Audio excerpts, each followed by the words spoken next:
ട്രംപിന്റെ പ്രഖ്യാപനത്തിന് പിന്നാലെ വെടിനിർത്തൽ അംഗീകരിച്ച് ഇറാൻ. അമേരിക്കൻ ആക്രമണത്തിന് മറുപടി നൽകി. ഇനി മിസൈൽ ആക്രമണങ്ങളില്ലെന്നും ഇറാൻ. ട്രംപിന്റെ നാടകീയ പ്രഖ്യാപനം 24 മണിക്കൂറിൽ യുദ്ധം അവസാനിപ്പിക്കുമെന്ന്. പിന്നാലെ 2 രാജ്യങ്ങൾക്കും അഭിനന്ദനം.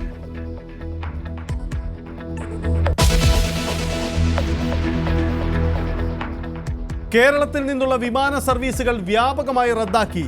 തിരുവനന്തപുരത്ത് റദ്ദാക്കിയത് ഗൾഫ് രാജ്യങ്ങളിലേക്കുള്ള 8 വിമാനങ്ങൾ. കൊച്ചിയിൽ നിന്ന് 17ഉം കണ്ണൂരിൽ നിന്നുള്ള 12ഉം സർവീസുകൾ മുടങ്ങി. കരിപ്പൂരിലും സർവീസുകൾ മുടക്കാം.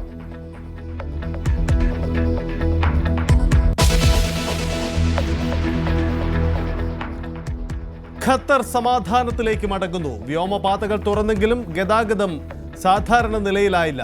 വലഞ്ഞ യാത്രക്കാർ. ഓപ്പറേഷൻ സിന്ധു തുടരുന്നു. ഇസ്രയേലിൽ നിന്നുള്ള ആദ്യ വിമാനം ഡൽഹിയിലെത്തി.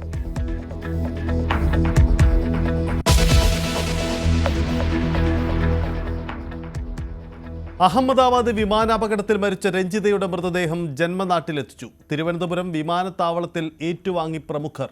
പുല്ലാട് ശ്രീ വിവേകാനന്ദ ഹൈസ്കൂളിൽ പൊതുദർശനം. വൈകിട്ടോടെ വീട്ടുവളപ്പിൽ സംസ്കരിക്കും.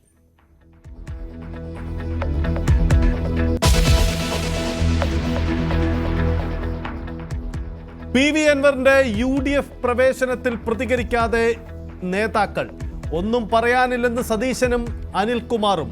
ശേഷം നിലമ്പൂരിൽ ആര്യാടൻ ഷൗക്കത്തിന്റെ റോഡ് ഷോ. അല്പസമയത്തിനകം ഷൗക്കത്ത് പാണക്കാടെത്തും.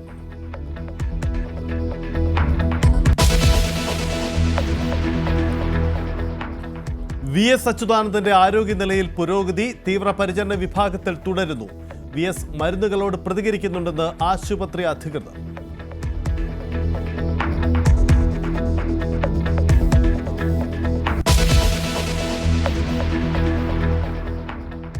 ശുഭാംശു ശുക്ലയുടെ ബഹിരാകാശ യാത്ര നാളെ നടക്കും.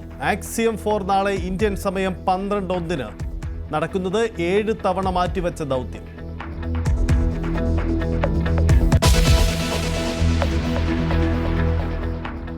ലീഡ്സിൽ ആവേശ പോരാട്ടം. ഒരു ദിവസം ശേഷിക്കെ ഇംഗ്ലണ്ടിന് ജയിക്കാൻ 350 റൺസ് വേണം. 10 വിക്കറ്റുകളും ബാക്കി.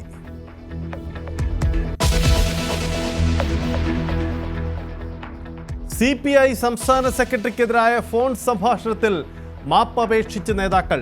പാർട്ടിക്ക് വിശദീകരണ കുറിപ്പ് നൽകി. സംസ്ഥാന എക്സിക്യൂട്ടീവ് അംഗം കമലാ സദാനന്ദൻ, എറണാകുളം ജില്ലാ സെക്രട്ടറി KM ദിനകരൻ എന്നിവർ മാപ്പപേക്ഷിച്ചു.